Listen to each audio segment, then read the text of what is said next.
Bonjour à tous, bonjour à tous, bonjour à toutes, bonjour à ceux qui nous regardent actuellement sur notre chaîne YouTube. Que la grâce et la paix du Seigneur soient avec chacun ce matin. Amen. Amen. On est content d'être là ce matin avec vous pour adorer, pour honorer notre Seigneur. Amen. C'est lui qui nous rassemble ce matin. C'est lui qui nous rassemble ce matin. Amen. L'Éternel Jésus-Christ a dit, là où deux ou trois sont rassemblés en son nom, il est parmi. Amen. Et Jésus-Christ est Dieu. Et ses paroles sont les paroles de Dieu. J'aimerais pour introduire ce culte, nous lire un passage de David dans le psaume 34, verset 1. Il dira, je bénirai l'Éternel en tout temps, sa louange sera toujours dans ma bouche. Amen. Je bénirai l'Éternel en tout temps, même lorsque le pont du Mont Blanc est fermé et qu'on n'arrive pas à passer. Je vais quand même aller bénir l'Éternel. Amen. Et on est très reconnaissant pour ceux qui ont fait l'effort ce matin, malgré les perturbations de la circulation, de venir quand même ici pour louer et adorer notre Seigneur. Il est digne de louange en tout temps. Amen. J'aimerais qu'on se lève. On va simplement lui présenter ce culte, prier pour que son esprit vienne encore nous conduire, nous diriger, nous faire du bien. Amen. Oui, Seigneur, nous voulons te remercier pour ta présence. Merci parce que tu es là au milieu de nous. Et parce que tu es là au milieu de nous, nous voulons t'honorer. Nous voulons ce matin tourner nos regards vers toi pour t'offrir notre reconnaissance. Nous confessons que tu es Dieu, celui qui est avec nous, celui qui marche avec nous, qui est avec nous jusqu'à la fin du monde, Emmanuel. Ce matin, nous te demandons, Père, de répandre encore la bonne odeur de ta présence au milieu de nous et que ton Esprit Saint nous inspire et nous conduise en toutes choses. Nous te remettons ce moment croyant que tu te plais dans les louanges et l'adoration. Nous te demandons, Père Saint, de nous aider à nous oublier un petit peu, de nous aider, Seigneur, à tourner nos regards, non pas vers nos difficultés, mais à tourner nos regards vers toi, car tu es Dieu, celui qui est très digne de louange. Père éternel, étends ta main ce matin, afin que ceux qui étaient fatigués soient relevés, soient, Seigneur, fortifiés par ta présence, par ton Esprit Saint. Que ce matin, Seigneur, l'atmosphère de ce lieu même soit libérée par la présence de ton Esprit Saint. Nous te remercions et nous te bénissons de ce que tu vas faire au-delà de ce que nous demandons ou pensons par la puissance de ton Esprit qui agit au milieu de nous pour la gloire de ton nom. Au nom de Jésus-Christ. Amen. Bon culte.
Dieu de miracles, incomparable Dieu.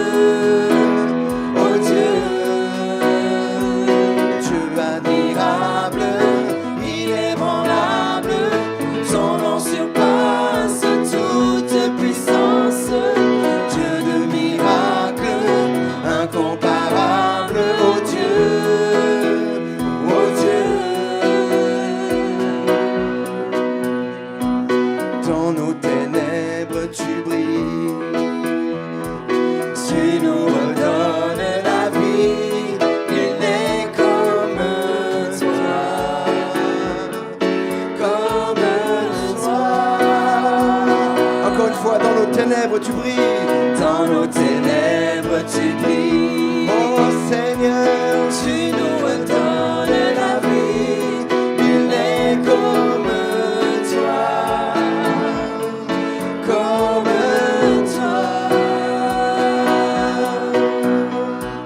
Dieu admirable, inébranlable, ton nom surpasse toute puissance. Dieu de miracles, incomparable, oh Dieu, oh Dieu. Dieu admirable, inébranlable, ton nom surpasse toute puissance. Dieu de miracles, incomparable, oh Dieu, oh Dieu. Si notre Dieu est pour nous, qui pourra nous arrêter? Et si Dieu est avec nous, qui sera contre nous? Si notre Dieu est pour nous, qui pourra nous arrêter? Et si Dieu est avec nous, qui sera contre nous?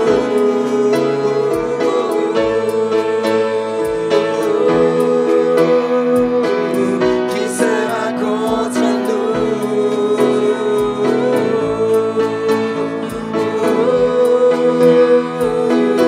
si notre Dieu, Si notre Dieu est pour nous, qui pourra nous arrêter?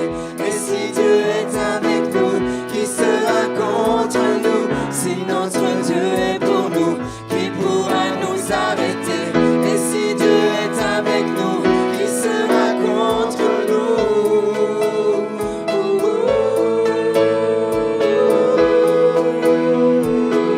qui sera Contre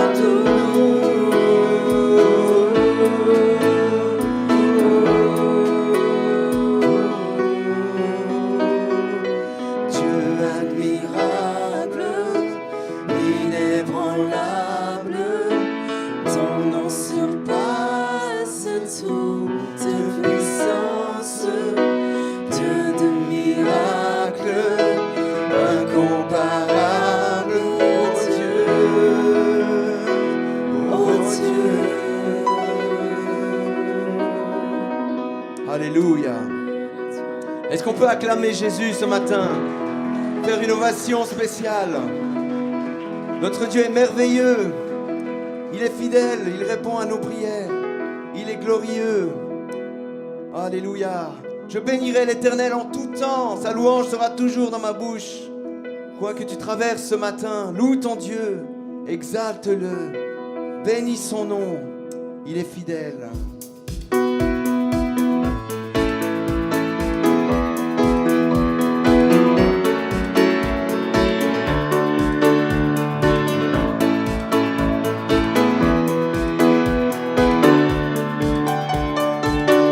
Béni soit son nom.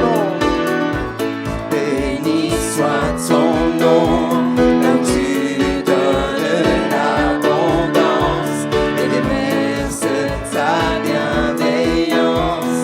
Béni soit ton nom. Oh, béni soit ton nom. Quand la nuit traverse un désert, quand je marche en terre inconnue, béni soit ton nom. Tes bienfaits font naître en moi des chants de louange.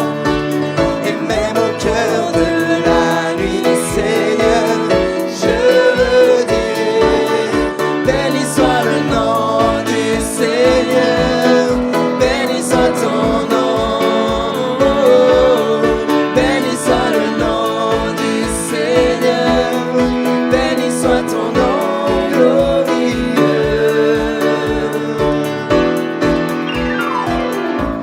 Béni soit ton nom, quand sur moi brille le soleil, quand ma vie semble me sourire. Béni soit ton nom. Béni soit ton nom, sur la route semée de souffrance, s'il m'en coûte d'offrir ma louange.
béni soit ton nom.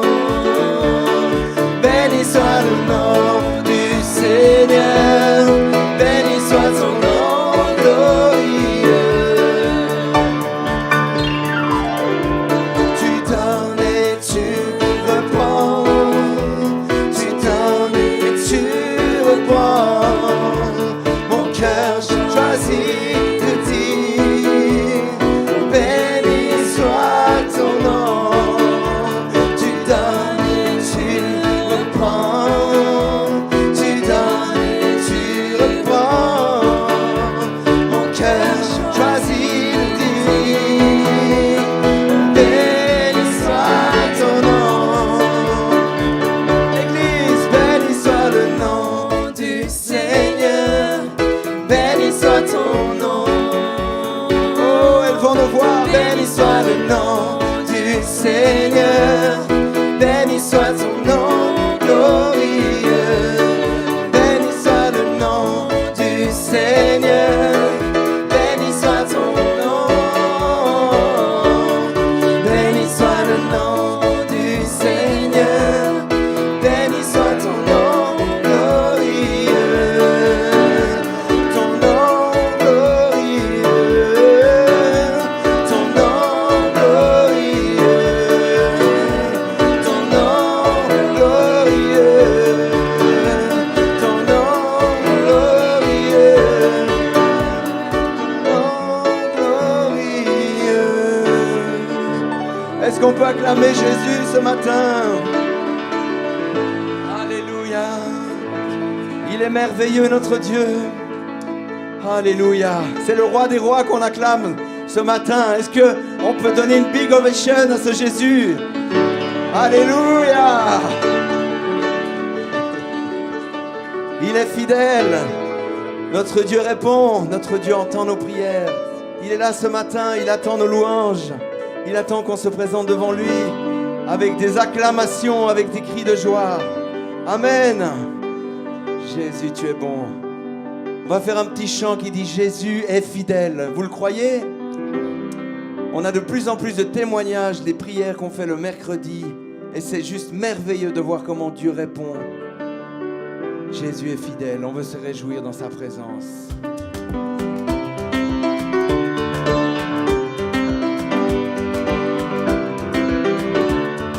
Jésus est fidèle.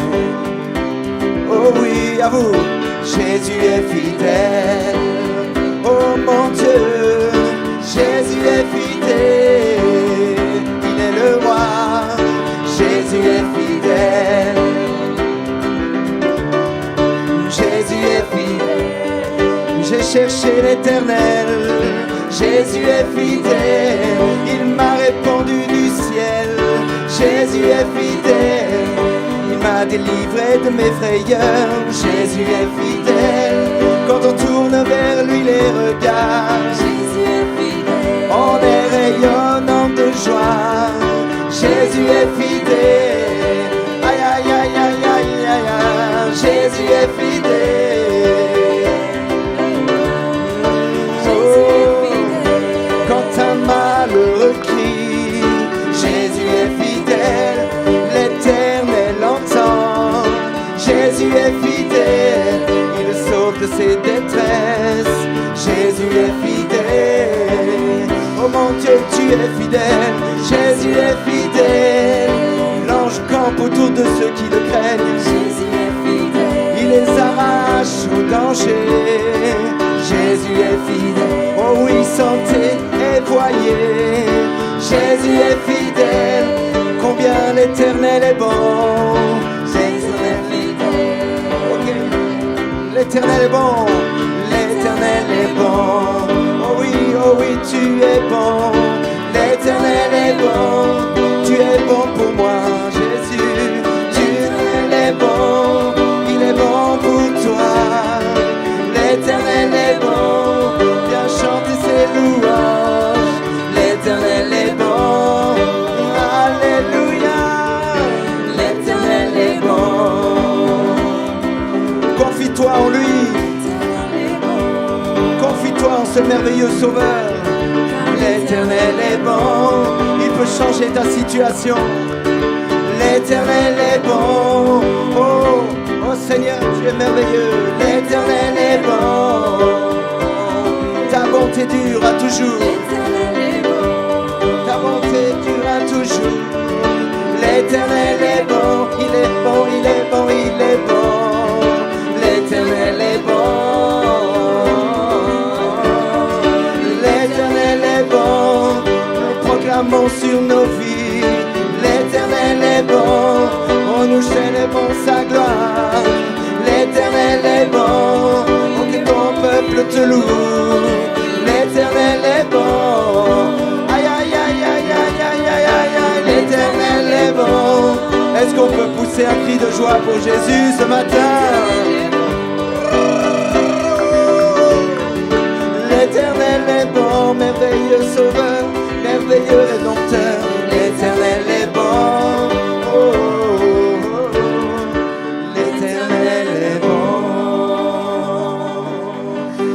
Alléluia.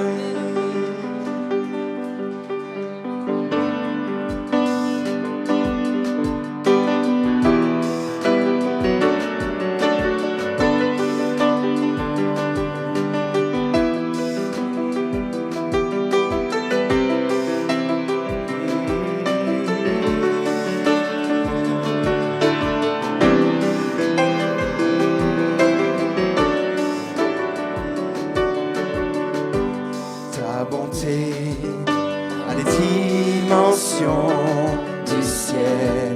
Ton amour pour moi est éternel. Ta fidélité s'étend à l'infini. Et ta seule grâce a racheté ma vie.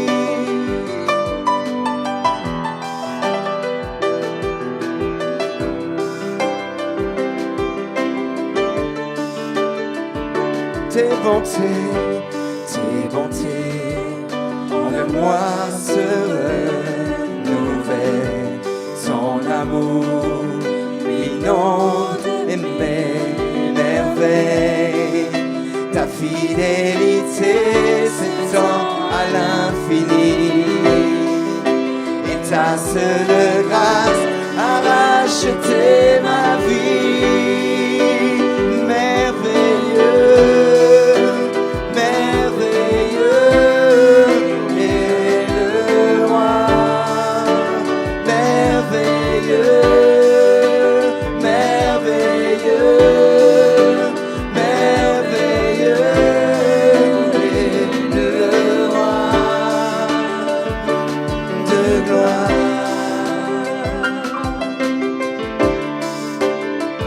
Ta bonté, Seigneur, Ta bonté a les dimensions du ciel.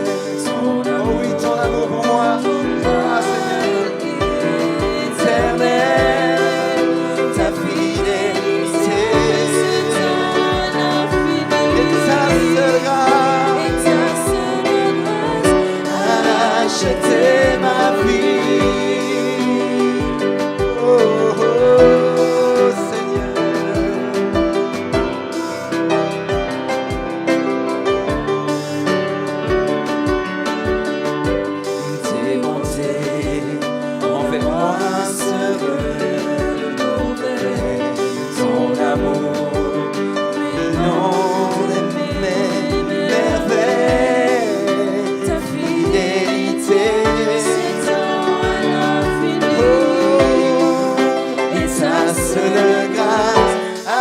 Acheter ma vie, merveilleux, merveilleux,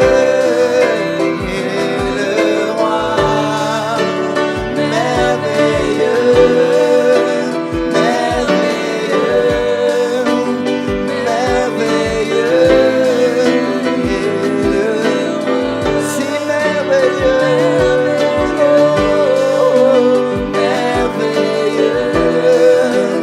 Merveilleux,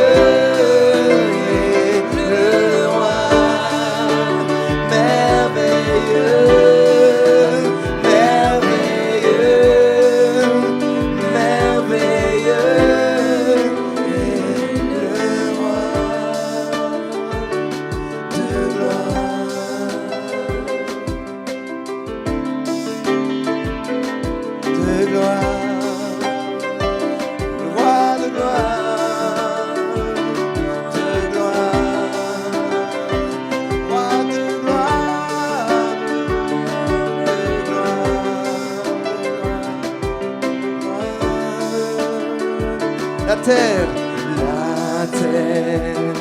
et les cieux entonnent ce chant de gloire.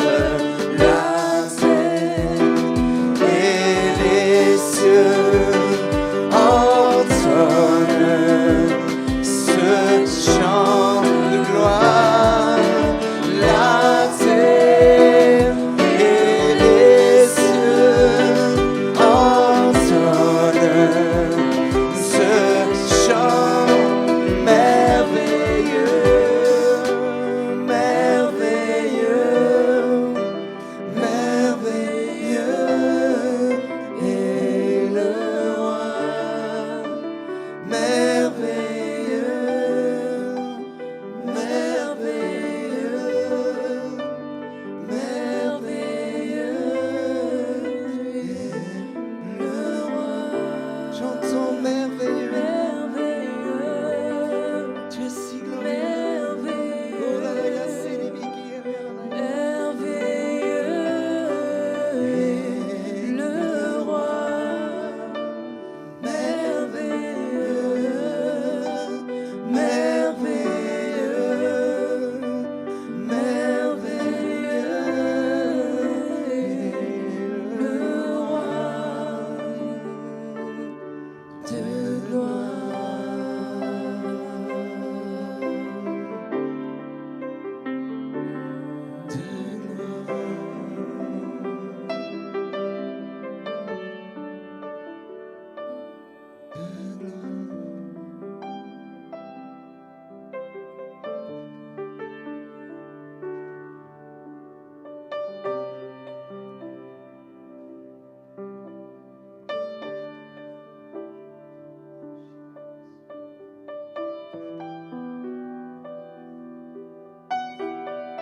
Alléluia.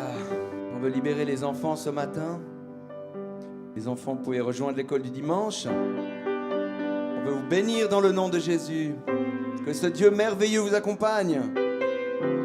Que ce Dieu merveilleux soit votre gloire. Alléluia. Il est merveilleux, notre Seigneur. Vers lui, nous pouvons nous tourner en toutes circonstances. Vers lui, nous pouvons tout lui dire, ce Dieu merveilleux. Il nous entend, il nous écoute. Seigneur, bénis les monitrices, bénis les moniteurs, donne-leur l'impulsion du Saint-Esprit ce matin, afin que des graines soient semées dans le cœur de nos enfants, pour la seule gloire de ton nom, Père.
Toi.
te chantera, car tu me délivres. Et chaque fois que j'ai peur, je m'appuie sur toi. Je m'appuie sur toi. Mon cœur est dans ma faiblesse. Le Seigneur me rend fort.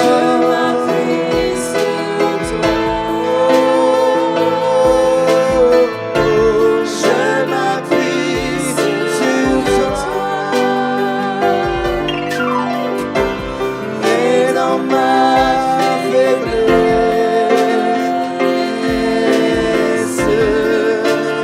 le Seigneur me rend fort.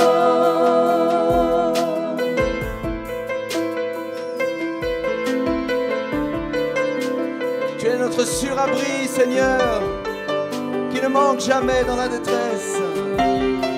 Nous pouvons toujours nous tourner vers toi en toute situation.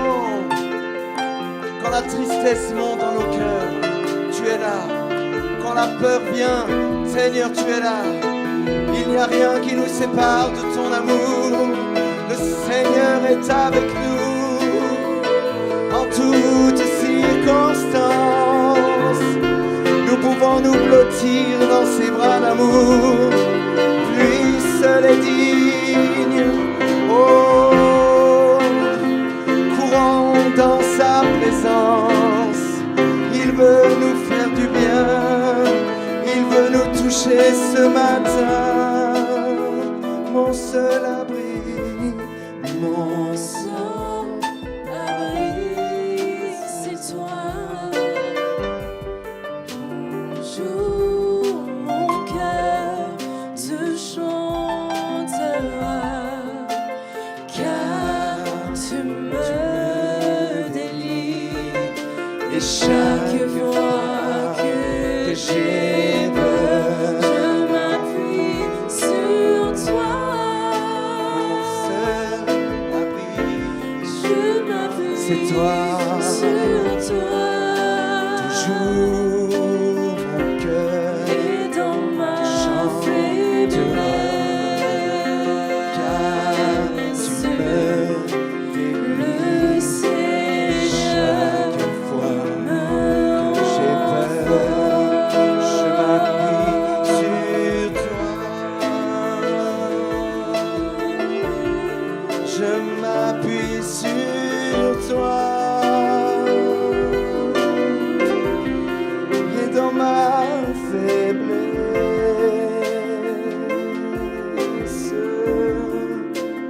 le Seigneur me rend fort.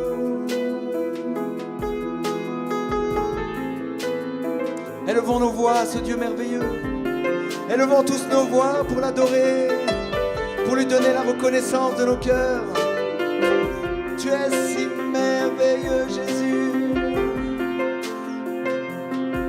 Alléluia.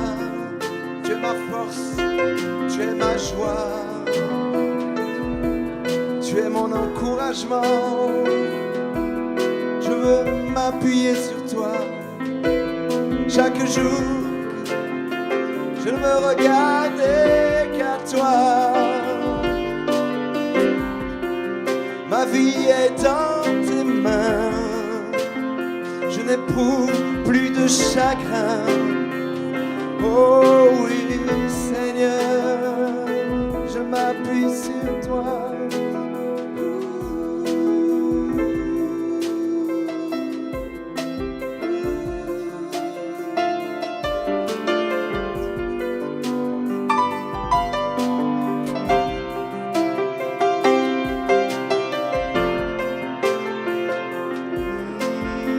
Dans ma faiblesse, tu me rends fort.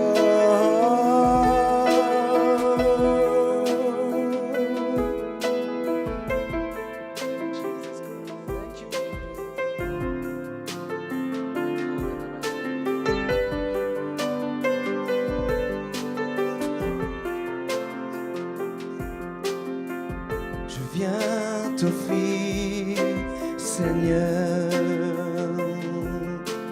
ce que j'ai de meilleur, je viens t'offrir ma vie. Oui, à toi, Jésus-Christ. Et même si je suis fragile, et même si c'est difficile, je chanterai gloire à l'Éternel. Je chanterai louange à son nom. Je chanterai Dieu, mon essentiel.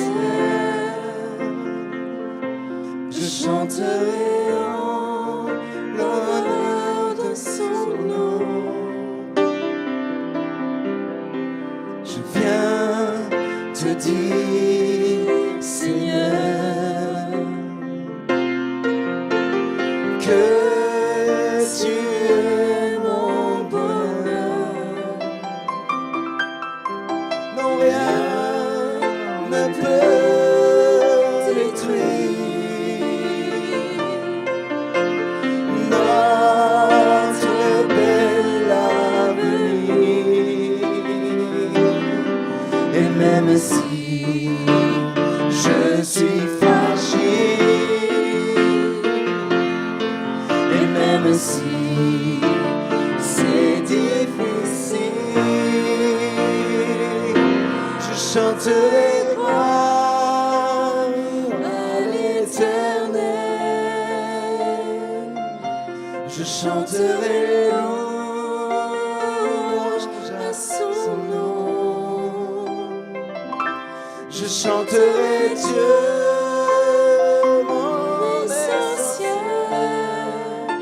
Oh, je chanterai en l'honneur de son nom. Toute ma vie, je redirai que tu as donné ta vie. Oh, toute ma vie, je dirai que tu as payé le prix. Toute ma vie, je dirai que je ne vis que pour lui. Je chanterai gloire à l'Éternel. Je chanterai louange à son nom. Je chanterai Dieu, mon essentiel. Je chanterai en l'honneur de son nom. Je chanterai gloire à l'Éternel. Oh, je chanterai louange à son nom. Je chanterai Dieu,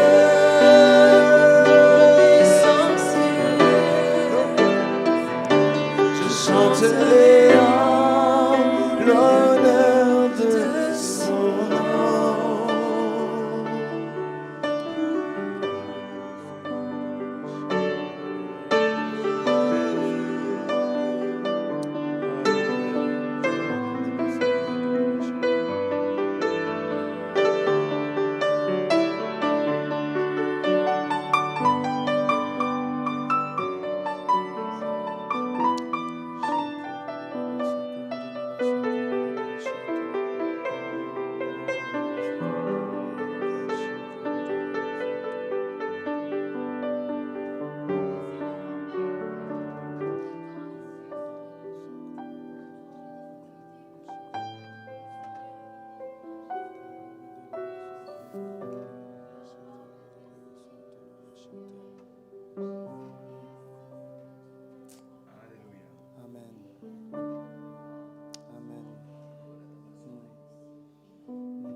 Oui, Seigneur, nous voulons t'adorer malgré les circonstances difficiles que nous pouvons traverser.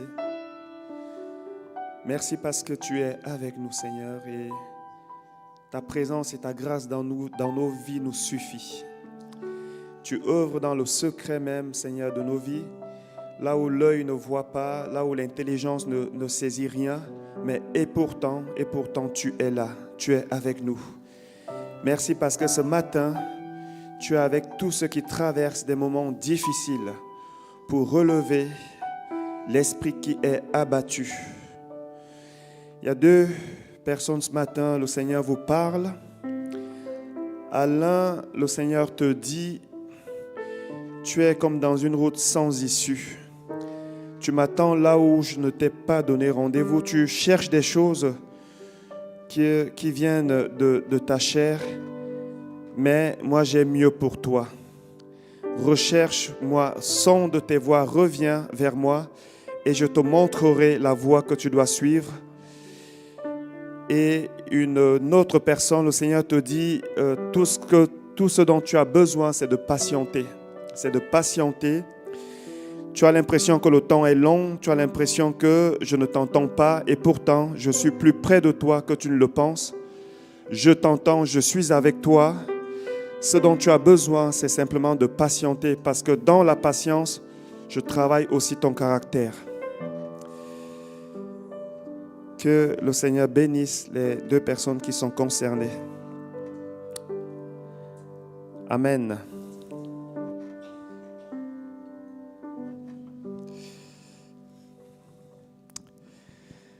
Amen. Encore une fois de plus, bonjour à ceux qui nous ont rejoints plus tard. On est vraiment reconnaissant envers Dieu de pouvoir prendre des temps de louange comme ça, ensemble, dans l'unité. Amen. C'est une grâce de pouvoir se retrouver, se rencontrer ici dans ce lieu. Vous savez, plusieurs églises dans le monde, surtout dans des pays où la persécution fait rage, ils n'ont pas cette grâce, ils n'ont pas ce privilège. Certains louent le Seigneur dans des conteneurs en Afrique et dans d'autres pays où les chrétiens sont persécutés. D'ailleurs, j'en profite pour dire que dimanche prochain, on aura le dimanche de l'église persécutée. Et on compte vraiment sur la présence de chacun. Amen. Même si dans nos pays, ici en Occident, on est plutôt à l'aise, enfin pour la plupart d'entre nous, ce n'est pas le cas pour nos frères et nos sœurs qui souffrent dans des pays où ils sont persécutés. C'est la raison pour laquelle nous devons les soutenir par nos prières. Amen. Le thème de ma prédication aujourd'hui est sur la santé spirituelle. Et le titre est « Il guérit et nous libère de la peur ». Il guérit, c'est-à-dire Dieu, et il nous libère de la peur. Avant de commencer, de continuer, j'aimerais simplement prier et demander au Saint-Esprit de venir encore nous révéler ce qu'il veut nous révéler, que sa parole soit ointe. Amen. Ce n'est pas tant la manière dont le prédicateur va apporter la parole qui va transformer quoi que ce soit, mais c'est l'onction du Saint-Esprit. C'est lui qui est capable de faire ce que nous ne pouvons pas faire. Amen. Et lorsqu'il agit, sa parole ne revient pas à lui sans accomplir sa volonté. Est-ce que vous pouvez prier simplement avec moi, s'il vous plaît?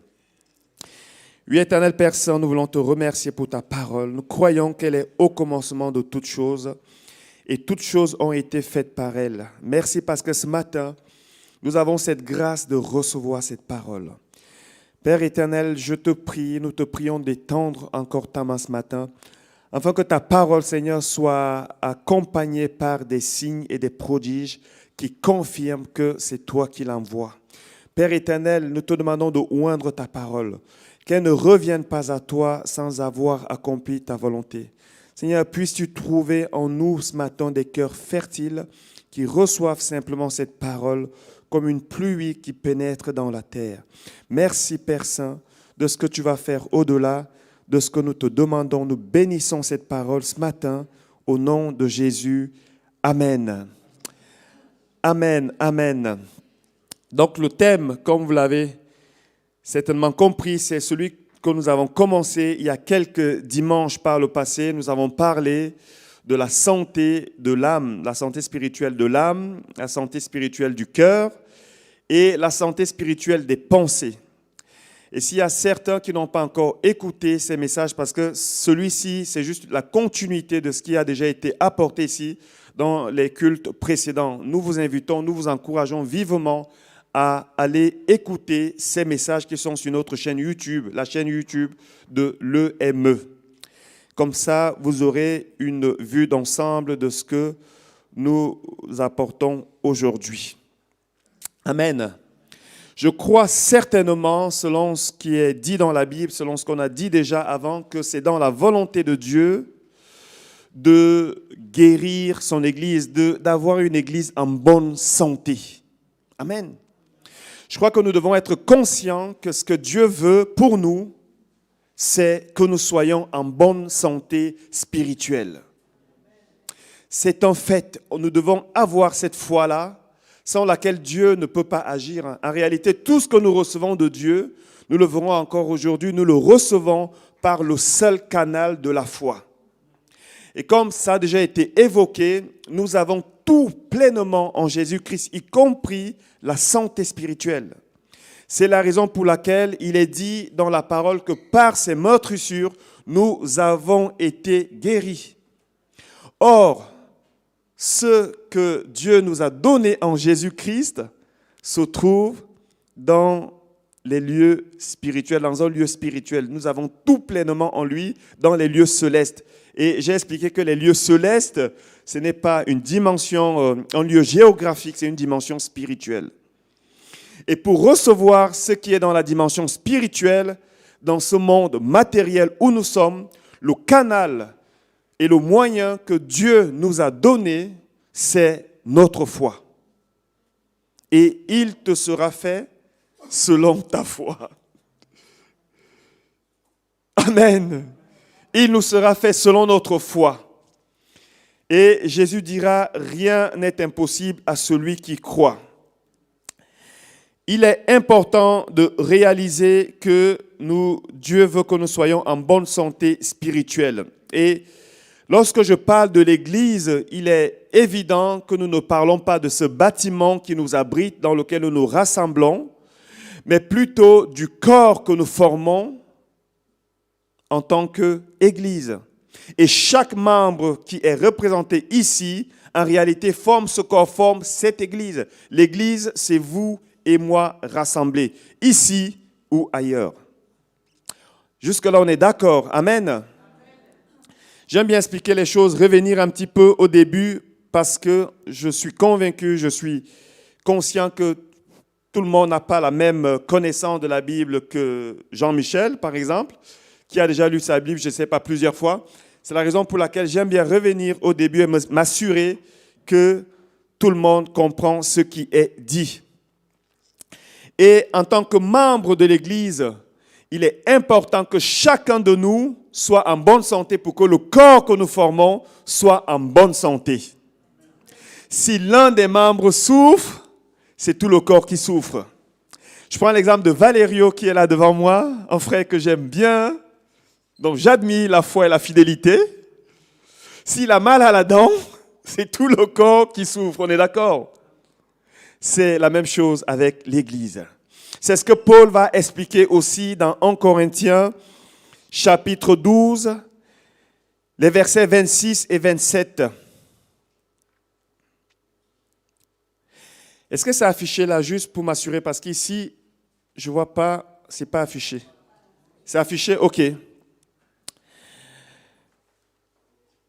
Paul dira ceci, « Et si un membre souffre, tous les membres souffrent avec lui. Si un membre est honoré, tous les membres se réjouissent avec lui. Vous êtes le corps de Christ. Vous êtes le corps de Christ. Et vous êtes ses membres, chacun pour sa part. » Amen.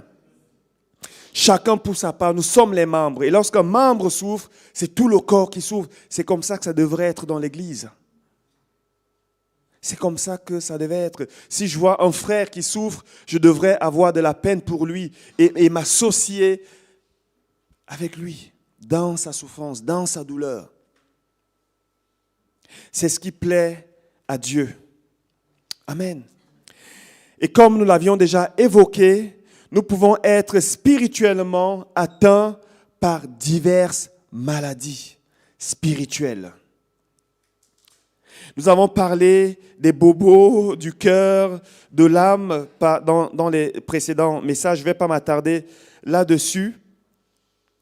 Mais je crois, malgré tout, ce que dira Jean 3 dans son épître, sa troisième épître, au chapitre 1, verset 2, il écrira à Gaius en disant « Cher ami, je souhaite que tu prospères à tous égards et que tu sois en aussi bonne santé physique que spirituelle. » Amen. Nous pouvons être malades, ça c'est une évidence à partir du moment où l'homme a péché, nous l'avons expliqué, avec le péché, la maladie est entrée et c'était premièrement une maladie de l'âme avant d'atteindre le corps. Et on a dit dans les précédents messages, c'est encore en résumé, que tout ce qui nous atteint spirituellement finit par se manifester physiquement. L'origine de toute chose est d'abord spirituelle avant d'être physique et matérielle. Mais Dieu, la bonne nouvelle, c'est qu'il veut ici qu'on soit en bonne santé. Amen. Aujourd'hui, j'aimerais aller plus loin, un peu plus en profondeur, en traitant ce qu'on pourrait appeler des maladies de l'âme ou des maladies spirituelles. Et dans les maladies spirituelles, si on pouvait simplement les citer, je crois qu'il y a le rejet. Lorsqu'on a un sentiment de rejet, c'est notre âme probablement qui est malade. Nous avons l'amertume. L'amertume, lorsqu'on est amer.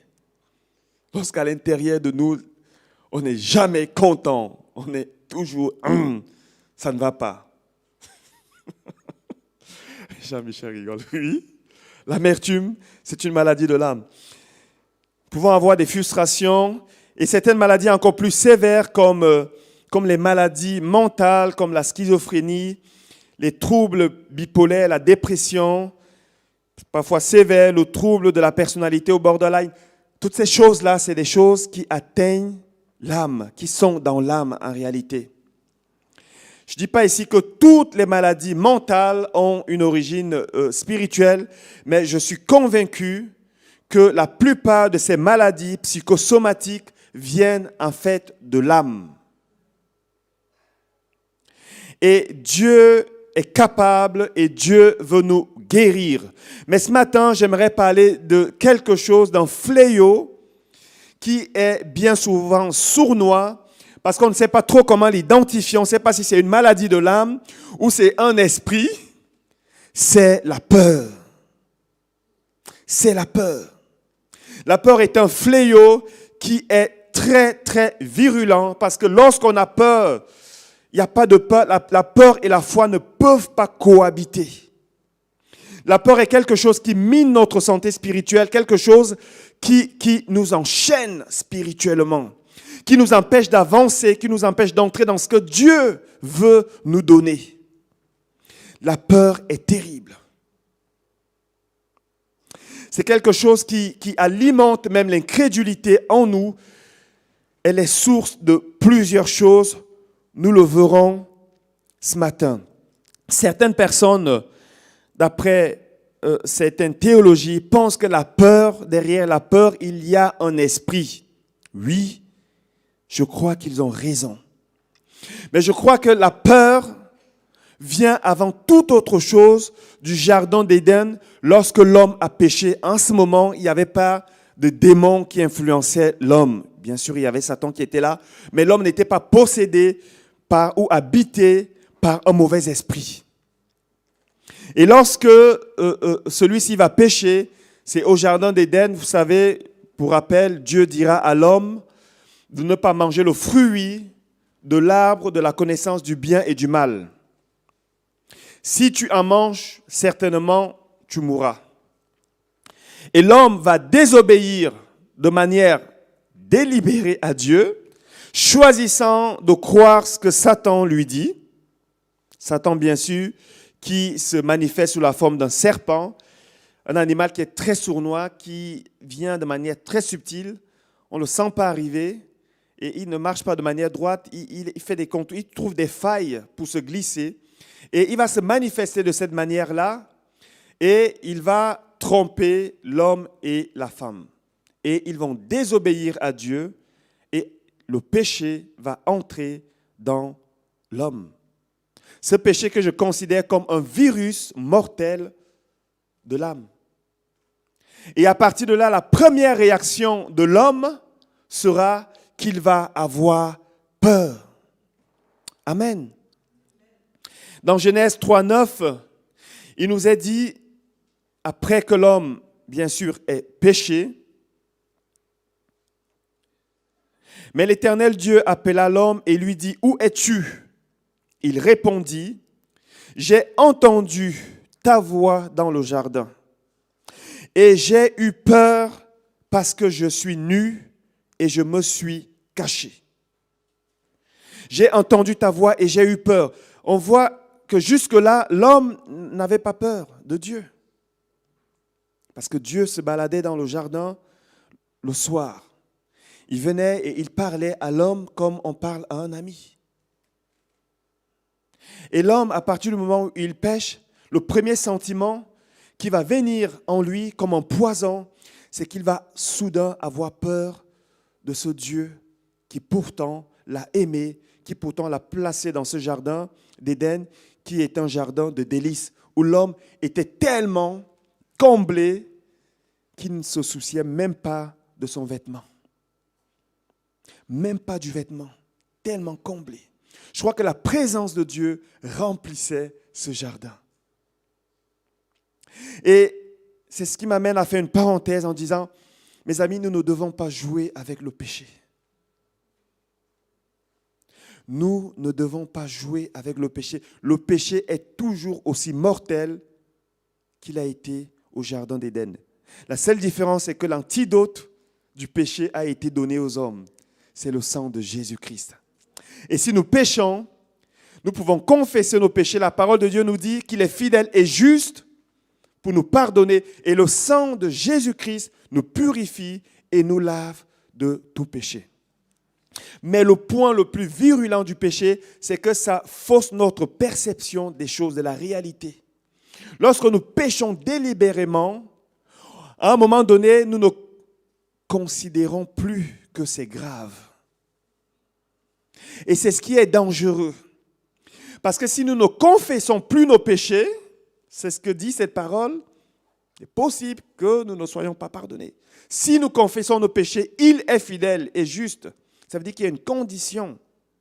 Nous devons confesser, nous devons reconnaître.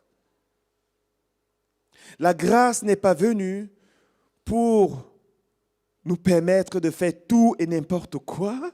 Non. Au contraire, lorsqu'on réalise la grâce de Dieu, le prix payé par Jésus-Christ, cela devrait nous pousser à nous sanctifier. Parce qu'il a payé le prix lourd. Son sang a véritablement coulé. Il a véritablement porté la croix. J'allais dire cette croix, mais ce n'est pas cette croix. Cette croix, elle est là pour nous rappeler ce qu'il a fait. Il a été insulté, battu, frappé, lui, le Fils de Dieu. Et tout ça par amour pour chacun d'entre nous ici.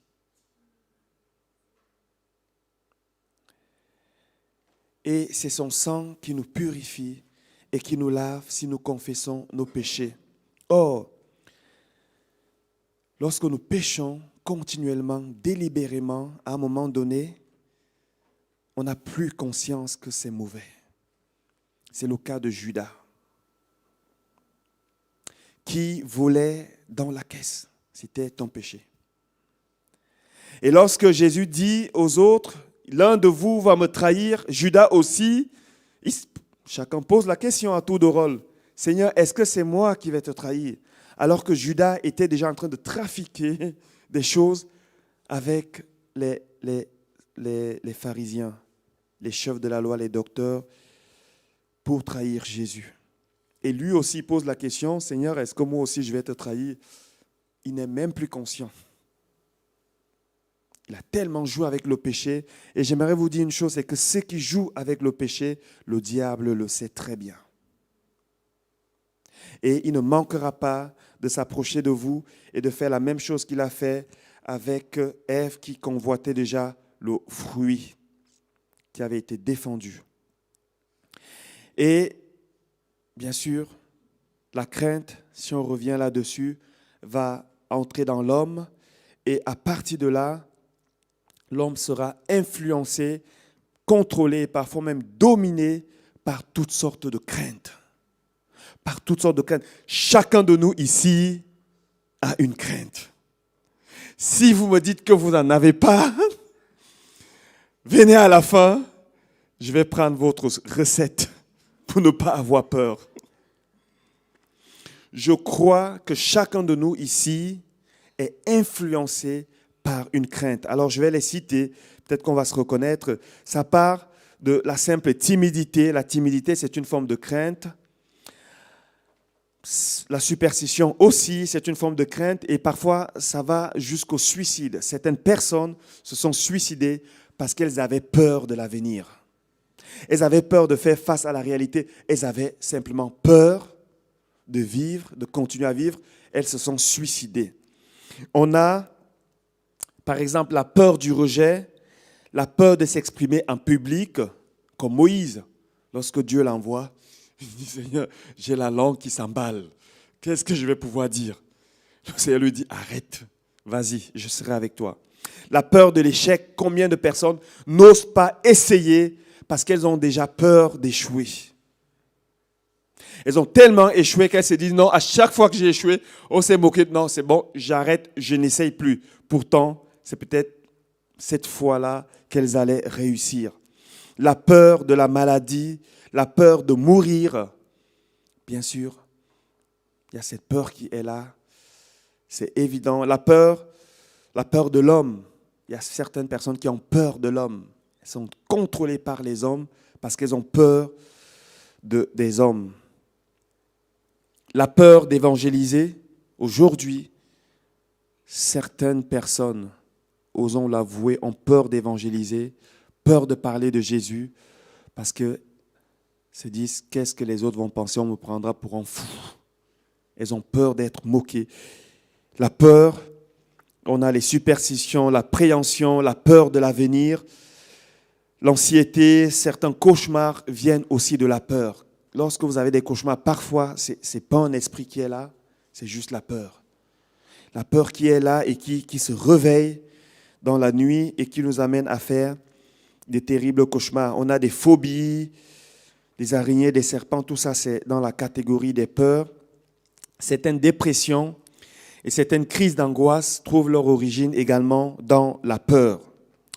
La mauvaise crainte de Dieu, c'est aussi une peur. Il y a des gens qui ont tellement peur de Dieu, ils ont peur qu'à chaque fois qu'ils font quelque chose de mal, ou plutôt que d'avoir ce réflexe d'aller vers lui, de s'humilier, de demander pardon et de mettre sa vie en ordre, elles ont peur d'être frappées. Elles croient que Dieu est là avec un bâton, prêt à frapper chaque fois qu'ils manquent la cible, qu'ils font ce qui n'est pas bien. Ça, c'est une mauvaise crainte de Dieu. Dieu nous aime. Amen. Il nous aime profondément et il a prouvé. On a aussi la crainte des démons, la crainte des mauvais esprits. Il y a des gens qui sont tout le temps en train de lutter dans un combat spirituel parce qu'ils pensent qu'il y a un esprit derrière. Ils ont peur. Tellement ils ont peur, ils agissent un peu comme les serpents. Le serpent mord, il attaque en premier parce qu'il a peur. Et parfois, on a des personnes comme ça, ils sont tout le temps en train d'attaquer, de chercher les démons, de combattre les démons, parfois qui ne sont pas là, parce qu'ils ont peur en réalité des démons. Or, Dieu nous a donné l'autorité et le pouvoir de marcher sur les serpents, les scorpions et sur toute la puissance de l'ennemi, y compris Satan lui-même, et rien ne pourra nous nuire. Amen. Et ce n'est pas parce que quelque chose m'arrive de mal que j'ai été livré à Satan, non. Même lorsque Satan doit me toucher, il demande la permission à celui à qui j'appartiens. Et Dieu, pour une raison parfois qu'on ignore, va permettre certaines choses. Mais nous sommes sous la protection de Dieu. Amen. N'oublions pas que Satan n'est qu'un archange et un archange déchu. Et Dieu est Dieu. et il est avec nous. Amen.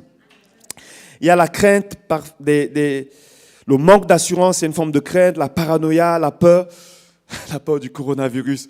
Heureusement que Dieu est en train de nous libérer de ça. Hein? La peur du coronavirus. Vous vous rappelez, lorsque on nous a annoncé le coronavirus, moi, les balades, j'allais les faire la nuit. Parce qu'on était tous chez nous. On pensait qu'on allait mourir si on était exposé au coronavirus. La peur.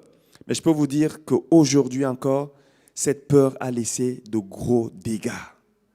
Il y a des gens qui sont dans des dépressions maintenant à cause de cette peur-là. Mais peu importe la source qu'elle vienne d'un esprit, qu'elle soit une maladie de l'âme, Dieu veut nous en débarrasser. Amen. L'une des raisons pour lesquelles il est important de s'en débarrasser, l'une des raisons, c'est qu'elle pervertit, elle est la version pervertie de la foi. En réalité, lorsque j'ai peur de quelque chose, d'une manière inconsciente, d'une manière involontaire, je finis par mettre ma foi dans cette chose-là. Or, ce que je crains, c'est ce qui m'arrive. Amen. C'est dans Job 3, 25. Job dira, ce que je crains, c'est ce qui m'arrive. Ce que je redoute, c'est ce qui m'atteint. Elle est la version pervertie de la foi. Si j'ai tout le temps peur de quelque chose et que cette chose m'arrive, il ne faudrait pas que je dise, oui, je savais, je pensais. Non, c'est juste que tu l'as attiré. Tu as mis ta foi d'une certaine manière dans cette chose et elle a fini par t'atteindre. Alors c'est vrai que derrière les attaques de Job, c'est Satan qui l'attaquait. Mais Satan a eu le temps d'observer Job. C'est la raison pour laquelle je disais tout à l'heure par rapport au péché, Satan voit, il nous observe. Lorsqu'il va devant Dieu, Dieu lui dit, est-ce que tu as vu mon serviteur Job? Satan va relater la vie de Job. Il dit, oui, il t'aime, il t'adore, il te respecte, mais c'est parce que tu le bénis. Comment est-ce qu'il a vu ça? C'est parce qu'il a observé Job. Et lorsqu'il attaque Job, il va attaquer Job dans des domaines où celui-ci avait des failles, dans des domaines où il avait peur.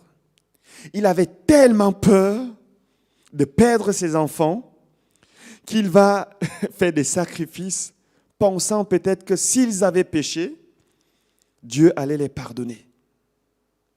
Et Satan va l'attaquer dans ce domaine où il avait peur.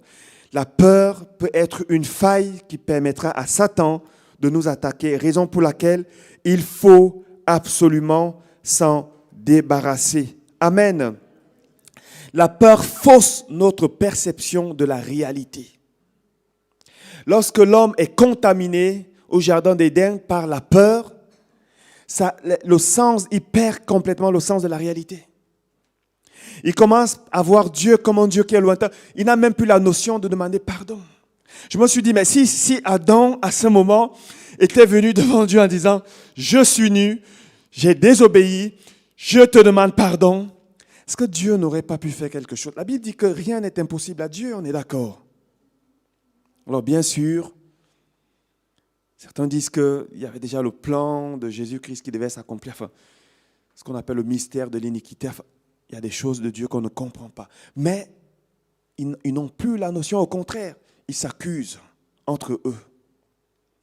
Ils perdent complètement le sens de la réalité. Dieu qui est un Dieu bon, ils ne le voient plus de cette manière. Et c'est ce que produit la peur. Et nous amène à perdre le sens des réalités. Une autre raison pour laquelle nous devons absolument nous débarrasser de la peur, c'est la première raison, c'est qu'elle pervertit, elle est la version pervertie de la foi. La deuxième raison, effectivement, je l'ai déjà cité, c'est qu'elle fausse notre perception de la réalité, mais j'irai un peu plus loin, c'est qu'elle nous empêche d'entrer en possession de ce que Dieu veut nous donner. il est très difficile de prendre ce que Dieu veut nous donner si on est animé ou influencé par la peur. Parce que bien souvent, ce que Dieu veut nous donner, on aura besoin de mettre notre foi en action. Bien souvent, ce que Dieu veut nous donner, on a besoin de fournir un effort. On a besoin d'aller prendre ce qu'il veut nous donner. Je ne sais pas pourquoi, mais vous avez remarqué comme moi que ce qu'on demande à Dieu, souvent, ce n'est pas sur notre lit qu'il nous l'apporte. On a besoin de nous engager, on a besoin de faire un effort. Et si on a peur, ça peut être juste très difficile. L'exemple le plus marquant que nous avons dans la Bible, c'est celui du peuple de Dieu. Lorsque celui-ci va être libéré de l'emprise de Pharaon. Dieu va, à travers Moïse, leur dire, voilà, je vais vous libérer et je vais vous faire entrer dans un pays où coule le lait et le miel, qui sont des symboles du bonheur. Quelque chose qui est doux. Dieu leur dit ça. Je vais vous faire entrer dans ce pays. Mais lorsque le peuple de Dieu, après un an, va se retrouver aux portes de Canaan, Moïse, sous l'inspiration de Dieu, va envoyer 12 espions explorer ce pays. Et lorsqu'ils vont revenir, ils vont apporter un rapport, ils vont faire un rapport qui est influencé par la peur. On voit un décalage entre ce que Dieu dit et ce que eux ils rapportent à Moïse. Dieu dit, le pays que je te donne, c'est un pays où coule le lait et le miel. Eux, ils viennent en disant, ce pays-là, il y a des géants, ils vont nous manger. Ils dévorent les gens, ce pays. Il y a des géants dans ce pays. Dieu dit, allez-y. Eux, ils disent, non, on ne peut pas aller. Et la seule chose qui fait qu'ils ne peuvent pas, ils ne sont pas entrés un an après en possession de ce que Dieu a promis, porte juste un nom. C'est la peur. La trouille. Oui. Ils ont eu la trouille. Et ils ne sont pas entrés dans ce pays. Et les deux personnes, c'est-à-dire Caleb et Josué, eux, ils vont être animés par un autre esprit, la Bible nous dit. Ils vont dire, non, si Dieu est avec nous, nous allons entrer dans ce pays. Ce pays est bon. Là-bas, il y a le lait et le miel. Mais vous savez, même Dieu, parfois, se plie à la majorité. C'est un Dieu qui est tellement bon qu'il ne nous force pas. Il ne nous force pas. Il dit, ok, vous ne voulez pas entrer, vous ne me faites pas confiance. Retournons au désert. 40 ans. Ça devait être dur, hein? 40 ans au désert. Parce qu'ils ont eu peur. Et je me suis posé la question, si nous, on avait été à leur place, qu'est-ce qu'on aurait fait? Parce que quand on lit ces choses aujourd'hui, on les lit de manière très poétique. Ah oui, ils ont eu peur et tout. Il y avait vraiment des géants là-bas. C'est qui le plus géant? Je crois que c'est Louvanga, le plus géant d'entre nous ici. Peut-être Pierre-Paul, peut-être Jean-Michel aussi. Mais ils étaient encore plus géants qu'eux. Ils étaient costauds forts. Ils étaient établis dans ce pays. Et le peuple de Dieu, il arrive, ils voient ça. Ils ont peur. Et nous, je me suis dit, nous de même, parfois, Dieu nous dit des choses, il nous promet des choses, mais on voit ces choses-là comme des géants. On voit ces choses comme inaccessibles. Et la seule chose qui nous amène à percevoir les choses de cette manière-là, c'est la peur qui nous anime. Raison pour laquelle il est important de s'en débarrasser. Comment donc faire pour s'en débarrasser de ce poison de l'âme? Je crois que l'antidote, la solution que Dieu nous donne dans sa parole, c'est la foi. Est-ce que vous pouvez dire avec moi la foi? La foi. Vous savez, mes amis, la foi, c'est quelque chose de très, très puissant. La foi, c'est pas tellement de répondre « Amen » fort. Non, ça peut être une expression de la foi. Mais la foi, c'est autre chose. La foi, c'est un état.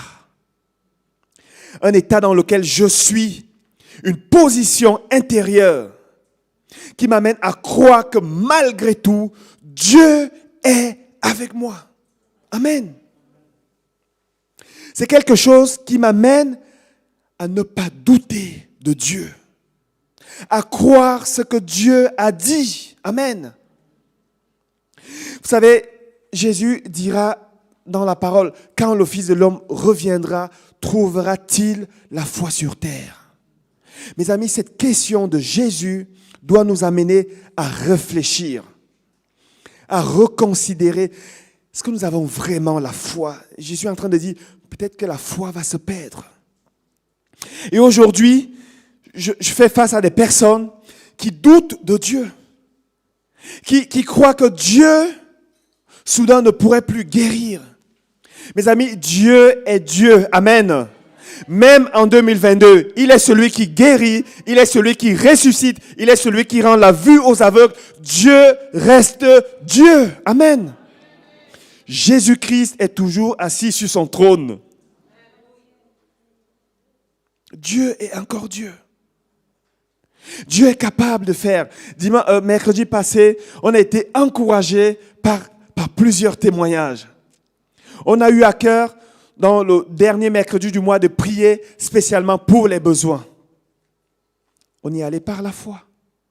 Alors on a prié et ce jour-là, même si on a senti la présence de Dieu, voilà, on y a cru. On s'est dit, Seigneur, on a prié, maintenant tout te revient. Nous, on garde cette position de foi. Et mercredi passé, qui était le mercredi suivant, alors le Seigneur nous met à cœur de récolter quelques témoignages. Déjà avant ça, c'est notre sœur Hilary qui m'envoie un message en disant, voilà, on a prié mercredi passé pour une situation, pour 2 situations. Les 2 situations se sont résolues en l'espace d'une semaine. Gloire à Dieu. Et il y a eu d'autres personnes, Maud qui a témoigné, on a prié pour notre sœur Karine. Enfin, il y a eu plusieurs témoignages qui nous ont réjouis et qui nous ont montré que Dieu agit encore aujourd'hui. Il est important de nourrir, de garder la foi, parce que face à la crainte, c'est la foi qui va nous garder.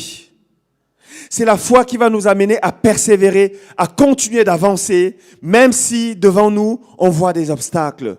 Même si autour de nous, nous sommes influencés, intimidés par des choses, c'est la foi qui va nous garder. C'est un antidote puissant contre toutes sortes de craintes.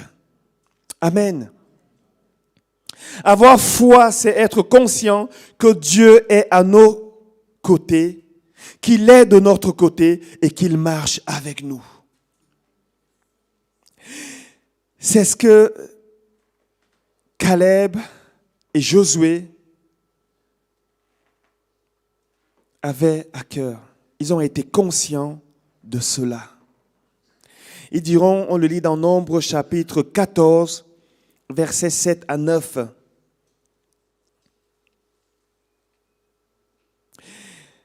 Lorsqu'ils sont en train de parler au peuple, ils leur diront, le pays que nous avons parcouru pour l'explorer est un pays très bon, excellent.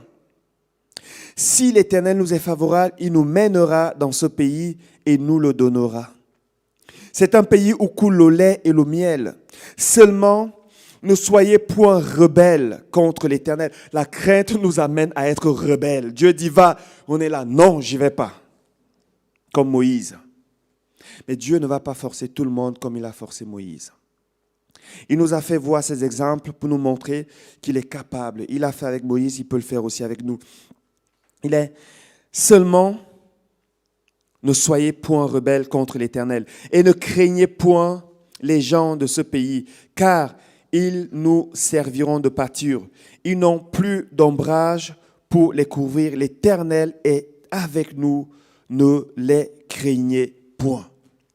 Le fait d'être conscient que Dieu est avec nous va nourrir notre foi. Lorsque Dieu parlera à Josué, il lui dira dans Josué 1:9, « Ne t'ai-je pas donné cet ordre? Fortifie-toi et prends courage. Ne t'effraie point et ne t'épouvante point, car l'Éternel, ton Dieu, est avec toi dans tout ce que tu entreprendras. » L'Éternel, ton Dieu. La seule chose que Dieu lui dit, la seule chose que Josué devait savoir, c'est que Dieu était avec lui. Ça, c'est une forme de foi. Jésus dira dans l'Évangile, « Je suis avec vous tous les jours jusqu'à la fin du monde. » Bien sûr, il ne s'agit pas ici d'aller dans toutes sortes de directions. On a déjà parlé ici, prêché ici, sur le fait de comprendre, de discerner et de respecter les limites que Dieu nous impose. Amen. Mais lorsque nous sommes dans ce que Dieu nous a appelés à faire, lorsque nous avons reçu une promesse de Dieu, à partir de là, nous pouvons aller croyant qu'il est avec nous. Il est avec nous. Il n'est pas celui qui va nous lâcher parce que soudain, voilà, pour diverses raisons, il est avec nous. Il est avec nous tous les jours jusqu'à la fin du monde. Parfois, malgré même nos erreurs. Amen. Avoir foi, c'est aussi croire plus à ce que Dieu dit. Parce que bien souvent, lorsque Dieu nous parle, derrière, Satan passe. Au jardin d'Éden, Dieu vient, il parle à l'homme. L'homme a dû dire Amen. Je ne sais pas si on disait déjà Amen cette époque-là, mais il a dit oui. Mais lorsque Dieu part, il y a quelqu'un d'autre qui vient, qui s'appelle Satan, et qui va parler à l'homme. C'est ce qu'on voit aussi avec Jésus. Lorsque il va se faire baptiser, Dieu parlera à son fils. Il dira, tu es mon fils bien-aimé en qui j'ai mis toute mon affection. Et après ça, il est conduit au désert et qui va lui parler? Satan, qui va vouloir mettre le doute. Si tu es le fils de Dieu, et à plusieurs reprises. Et Jésus va s'appuyer uniquement sur la parole de Dieu. Mes amis, soyons conscients, gardons les promesses que Dieu nous a dites. Considérons plus ce que Dieu nous a dit que ce que nos sentiments, nos émotions et même les murmures qu'il peut y avoir autour de nous peuvent nous dire. Lorsque Jairus va solliciter Jésus, c'est dans Marc 5, je finis avec ça, je vais appeler les musiciens à me rejoindre. Lorsque Jairus va solliciter Jésus pour qu'il aille guérir sa fille, vous connaissez l'histoire, alors qu'ils sont en chemin, dans Marc 5, 35 à 36, ils sont en chemin, comme ils parlaient encore, parce que Jésus va s'arrêter pour régler un autre souci. Et Jésus est comme ça, il est là pour tout le monde. Et il va parler avec cette femme qui avait été guérie et qui avait une perte de sang depuis 12 ans. Il est dit survint de chez le chef de la synagogue, c'est-à-dire Jairus, des gens qui dirent « Ta fille est morte, pourquoi importuner davantage le maître ?» Et quelquefois, on entend des voix qui nous disent « C'est mort, il n'y a plus rien à faire. » Laisse tomber. Arrête de crier à Dieu. Et j'aime bien la réaction de Jésus. Il a dit, mais Jésus, sans tenir compte de ces paroles. C'est un enseignement que Jésus nous donne, sans tenir compte. Mes amis, quelquefois, nous ne devons pas tenir compte des murmures qui sont autour de nous, lorsque Dieu nous a déjà parlé. Lorsque Dieu nous a déjà donné une promesse, nous a fait une promesse, nous devons être plus conscients de ce qu'il nous a dit. C'est ce qui va nourrir notre foi. C'est ce qui va venir chasser aussi les craintes qui peuvent venir des murmures. Jésus, sans tenir compte de ces paroles, dit au chef de la synagogue, ne crains pas, crois seulement. Ne crains pas, crois seulement. En d'autres mots, ne dilue pas ta foi avec la crainte. Et c'est ce que fait la crainte. Elle dilue notre foi. Lorsque notre foi est influencée par la crainte, elle n'est plus ferme, elle n'est plus très solide. Or, certaines choses que Dieu veut nous donner, nous avons besoin d'une foi ferme. On a parlé ici les dimanches précédents, on a été convaincus que Dieu voulait nous donner certaines choses, des choses nouvelles que Dieu voulait mettre au milieu de nous. On a déjà vu ça par des prières. On a prié pour des emplois et quasi toutes les personnes pour lesquelles on a prié depuis peut-être 3-4 mois aujourd'hui, une quinzaine de personnes environ, elles ont eu un emploi. Gloire à Dieu. Amen. Et ça continue encore aujourd'hui. On continue de recevoir des témoignages, des gens qui disent que Dieu a fait, Dieu a fait, Dieu a fait. À lui soit la gloire. Et on a été convaincus que dans cette saison, je ne sais pas quand, mais Dieu nous prépare à entrer dans de nouvelles choses. C'est la raison pour laquelle nous devons nous débarrasser de la crainte qui est un fléau de l'âme et qui peut nous empêcher d'entrer dans ces nouvelles choses-là. On va prier simplement aujourd'hui. Je ne sais pas quelle est la crainte qui t'influence. On a tous des craintes, comme je l'ai dit. Mais si, pendant qu'on était en train de prêcher, vous avez reconnu, peut-être qu'il y a une crainte qui est là, peut-être dans un domaine de votre vie, un domaine peut-être que je n'ai pas cité, vous pouvez simplement vous lever. On va prier pour ça. On va demander à Dieu de venir encore nous guérir, nous libérer de la crainte. Et bien plus que ça, on va prier pour que le Seigneur augmente notre foi. Avec humilité, dire comme les disciples ont dit, Seigneur, augmente notre foi. Je n'ai pas encore assez de foi. J'ai encore besoin que tu augmentes ma foi. On va prendre ce cantique et ensuite on va prier.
Je crois qu'il y a une personne ce matin, le Seigneur te parle de manière assez claire et te dit, tu as une peur qui n'a pas été énumérée ce matin, c'est la peur de t'engager. Tu vas te reconnaître dans cette parole, tu n'as pas encore de fiancé, tu n'as pas de prétendant. Tu vis une vie qui est solitaire et tu es tantôt tu es triste et tu cries à Dieu, tu es triste, tu as un chagrin, tu te retrouves seul, tu as une solitude qui est là, ça te fait souffrir et en même temps tu as peur de t'engager parce que parce que tu as l'impression que dans le mariage, tu vas souffrir. Et tu ne te vois même pas dans un mariage. Tu as l'impression que tes problèmes, tes difficultés actuellement peuvent être un obstacle au mariage. Et le Seigneur te dit, c'est juste la crainte qui te parle. C'est la crainte qui te parle. Je ne t'ai pas créé pour ça. Tu n'es pas appelé à vivre seul. Et en ce moment, tu te reconnais dans ce qui est dit. Travaille, enlève, prie, reviens dans ma présence. Laisse-moi travailler dans ton cœur et enlever cette crainte, te préparer et tu pourras t'engager. Parce que tant que tu as cette crainte-là, c'est un obstacle pour ce que je veux faire dans ta vie. Oui, Père Saint, notre Dieu, nous voulons te louer, te bénir, te rendre grâce pour ta parole. Merci parce que tu es un Dieu compatissant, miséricordieux. Merci parce que tu donnes sans faire de reproche à ceux qui reconnaissent. Seigneur, tu fais grâce. Dans ta parole, à près de 365 fois, Seigneur, tu nous dis, ne crains pas, ne t'inquiète pas. Et nous sommes convaincus que si c'est la phrase qui revient le plus dans la Bible, c'est parce que tu y attaches une grande importance, une importance particulière à ce que nous n'ayons pas peur. Et ce matin, Père, tu vois ceux qui se sont levés et les craintes, Seigneur, qui peuvent être là, qui nous animent. Peut-être la crainte de mourir, peut-être même la crainte de ne pas être sauvé, qui peut aussi être une forme de crainte. Père, nous venons simplement te demander de nous guérir de nos craintes et de nous libérer, Seigneur. Permets que nous ayons assez de foi pour résister à la crainte. Pour résister à la crainte, Père, augmente notre foi. Jésus, nous savons que tu es le chef et le consommateur de la foi. Lorsque tu dis à la foi de venir dans nos cœurs, elle vient, elle t'obéit parce que tu es son chef. Seigneur, parle encore à nos cœurs, permets que la foi grandisse en nous. Nous te le demandons avec supplication. Merci Seigneur de nous aider à alimenter notre foi par ta parole aussi, car la foi vient de ce qu'on entend de toi, de ce qu'on entend de tes promesses. Seigneur, permets que les promesses que tu as données à tes enfants, Seigneur, se réveillent, Seigneur, dans nos cœurs ce matin. Et peut-être celles qui sont mortes, Seigneur, ressuscite-les. Celles que l'ennemi a volées, Seigneur, viens encore les créer dans nos cœurs. Viens encore les créer dans nos cœurs. Là où le doute nous a fait croire que tu n'avais pas parlé, Seigneur, permets que tes enfants puissent de nouveau entendre. Entends, lorsque tu as donné les 10 commandements à Moïse et qu'il les avait cassés, tu les as réécrits. Et nous savons que dans la nouvelle alliance, c'est nos cœurs qui sont des tablettes, Seigneur. Là où, Seigneur, tes promesses ont été cassées, volées dans nos cœurs, détruites, Seigneur, viens encore les écrire. Viens encore nous les donner. Nous avons besoin, Seigneur, de tes promesses pour que notre foi, Seigneur, soit solide, qu'elle soit enracinée, non pas dans ce que nous pensons, mais dans ce que tu dis. Seigneur, parle encore. Tes enfants, ton Église, écoute.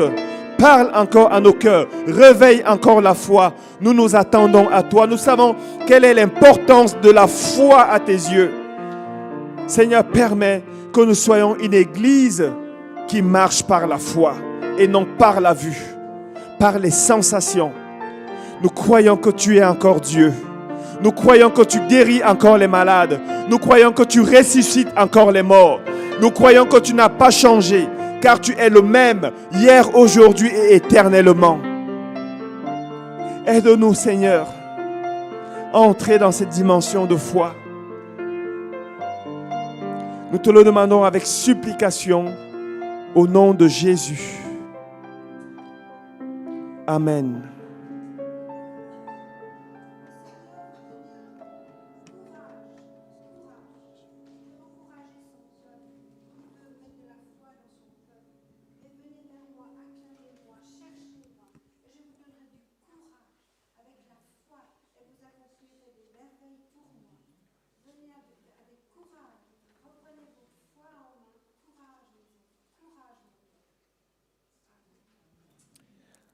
Amen.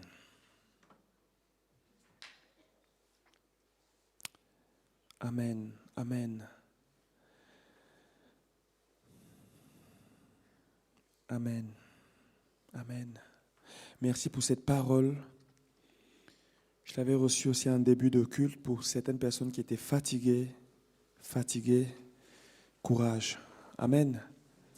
Courage. Que cette parole vienne susciter en nous la foi. Amen. On va passer maintenant aux annonces. Si vous avez besoin de prière, vous avez besoin qu'on vous impose les mains, si vous faites face à une difficulté, vous faites face à un mur, vous n'en pouvez plus, ça peut arriver. Même Jésus, dans sa douceur et son humilité, a fait appel à Pierre. Même si vous vous appelez Moïse, parfois vous avez besoin de Aaron et Our. Amen. On a besoin des uns des autres. Et si vous n'avez pas besoin, si vous n'avez pas un sujet de prière, priez pour votre pasteur. Moi, j'en ai besoin. Amen. Mercredi, rencontre de prière ici à 20h. Comme d'habitude, on aura comme invité le pasteur Moussa Koné, qui sera avec nous et qui va nous soutenir dans la prière. C'est un homme de foi. Donc, la foi a été travaillée par tout ce qu'il a traversé et il viendra nous soutenir, prier avec nous mercredi. Et donc, si vous avez un besoin, même si on a déjà eu la soirée, la rencontre de prière pour les besoins, si vous avez quand même un besoin particulier, venez, on va prendre du temps pour prier pour vous. Amen. Venez et donnez votre sujet. Dimanche prochain, comme ça a été annoncé, nous avons le dimanche de l'Église persécutée. S'il vous plaît, sentons-nous concernés. Sentons-nous concernés parce que souvent, dans ces dimanches-là de l'Église persécutée, parfois les gens ne viennent pas parce qu'ils disent, c'est pas tellement pour moi, moi je suis déjà assez persécuté comme ça, je ne vais pas encore prier pour les autres. Vous savez, celui qui arrose sera lui-même arrosé. Quelquefois, ta délivrance peut aussi passer par le fait que tu pries pour les autres. Lorsque je suis passé par des temps de découragement, l'année passée, le Seigneur m'a dit, avance. Et j'ai commencé à prier pour les autres. Et à chaque fois que je priais pour les autres, je me sentais moi-même encouragé. Donc, venez dimanche prochain, sentons-nous concernés, intercédons pour nos frères et sœurs qui vivent dans des conditions très difficiles. Séminaire à l'EME du 18 au 20 novembre. Nous avons le pasteur Walter Zinzen qui va venir nous encourager, nous édifier, nous enseigner par le Saint-Esprit, nous le croyons, sur le thème « Transformé par sa puissance ». La puissance de Dieu a la capacité de nous transformer. Dieu nous transforme par sa puissance. Walter Zinzen, c'était l'ancien pasteur principal de l'église du Réveil. Il est maintenant à la retraite, mais l'onction de Dieu coule toujours. C'est l'un de mes pères dans la foi, puisque j'ai été baptisé dans le Saint-Esprit à l'époque où il était pasteur et baptisé dans l'eau ici à l'église missionnaire. C'est un homme qui est sérieux avec Dieu, un bon enseignant, et je crois qu'il va venir nous équiper, que Dieu va nous équiper à travers lui. Il a vraiment reçu ce thème. Soyons là pour recevoir ce que Dieu veut nous donner. Amen.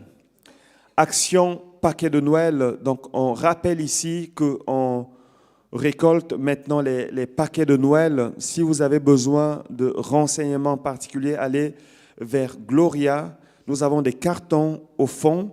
Vous pouvez les récupérer et mettre dedans. Il y a une liste aussi qu'on va vous remettre et acheter les trucs, donner, mettre dans ces cartons, les ramener ici.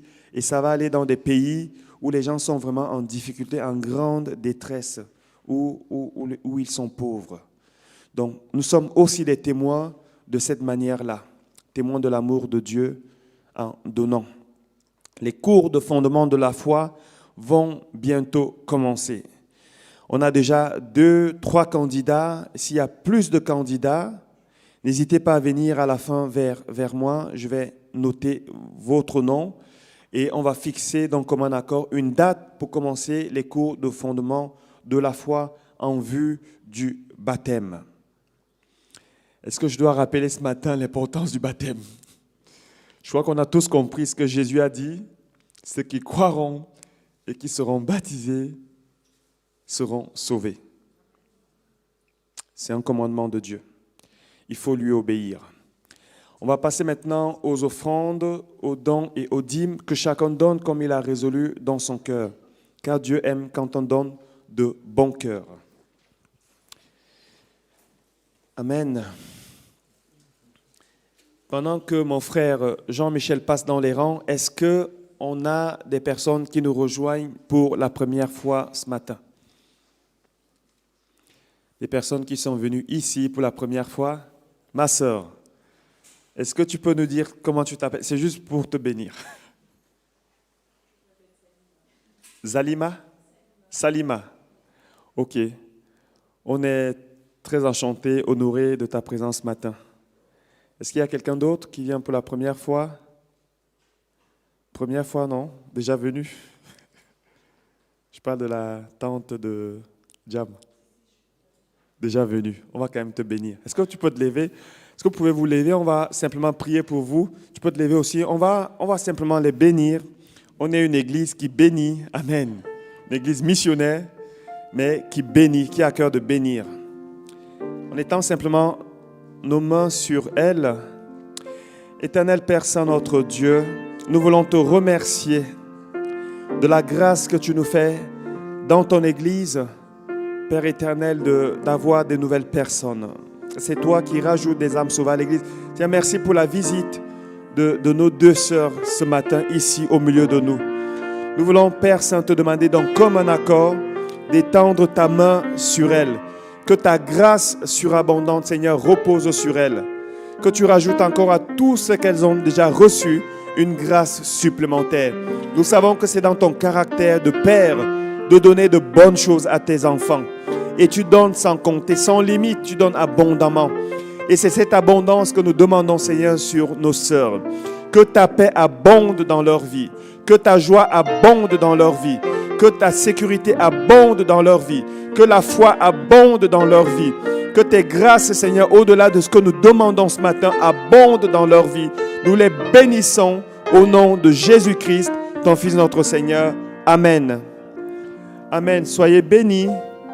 Merci de nous avoir visités ce matin. Vous êtes les bienvenus. Si vous voulez revenir, que la grâce du Seigneur repose sur vous. Amen. Je suis content aussi de notre sœur Janine, qui est là ce matin.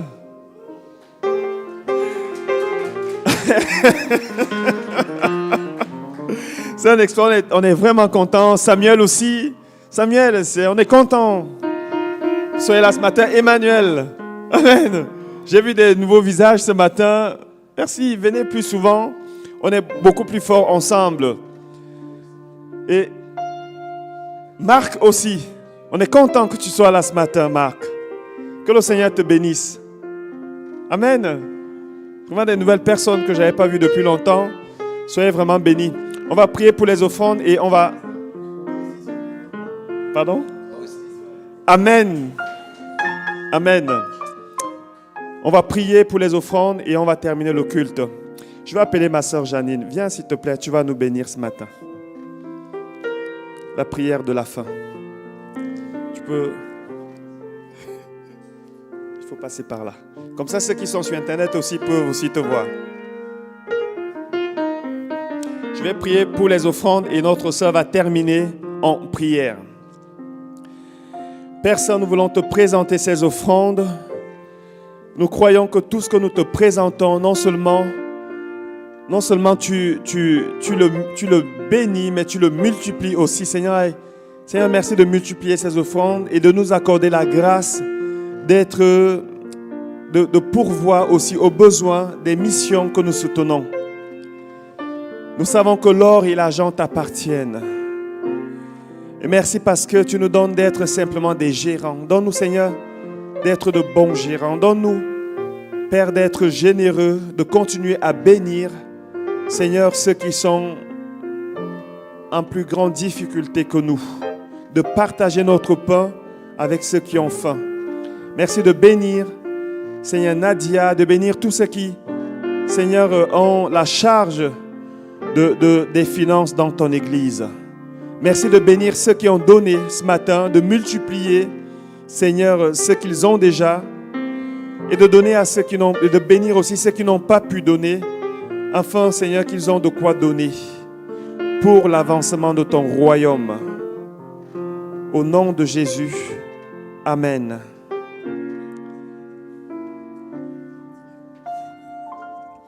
Merci Thomas, c'est gentil de m'inviter. Alors j'ai appris que bénir, ça veut dire du bien de. Ça veut dire que quand Dieu nous bénit, il dit du bien de nous, parce qu'il nous aime dans sa grâce et sa bonté. Je trouve ça tellement joli que Dieu nous bénit et Dieu nous aime. Et je veux aussi vous bénir et aussi de réfléchir à tout ce que le pasteur Thomas nous a dit. Ce jour, c'est très important, cette peur. C'est vrai que parfois, la peur nous envahit. On ne s'en rend même pas compte. Merci d'y réfléchir. Alors, que le Seigneur vous bénisse avec son immense grâce et sa bonté. Et allez en paix pour toute cette semaine et ce dimanche. Voilà, au revoir. Bon dimanche et bonne semaine dans la paix du Christ. Soyez bénis.